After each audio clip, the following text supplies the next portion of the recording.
Hi நண்பர்களே, இந்த video யாருக்காக அப்படின்னாக்கா நம்ம வயிற்றுல பிறந்த பிள்ளைங்களுக்காக தான். ஏன்னா வந்துட்டு அதுங்களுக்கு நம்ம எவ்வளவு கஷ்டப்பட்டு அவங்கள வளர்த்து ஆளாக்கியிருப்போம்.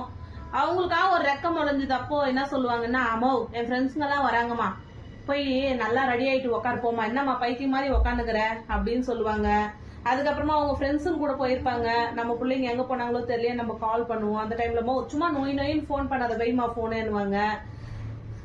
அப்புறம் வந்துட்டு நம்ம சாப்பிடுற டைம்ல வாக்குட்டி சாப்பிடலாம் அப்படின்னு அன்பால கூப்பிடுவோம்.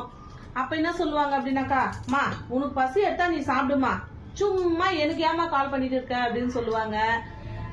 எங்க எத்தனையோ பிள்ளைய பெத்தன அத்தனை தாயுமே வந்துட்டு நம்ம பிள்ளைங்க எங்க பட்னியா இருப்பாங்களோ அப்படின்னு நினைச்ச தாய்ங்க இருப்பாங்க, தந்தைங்க இருப்பாங்க. நெக்ஸ்ட் வந்துட்டு நம்ம பிள்ளைங்களை வளர்க்கறதுக்காக தாங்க நம்ம இந்த மாதிரி எல்லாம் கஷ்டப்படுறோம். அது சில பிள்ளைங்க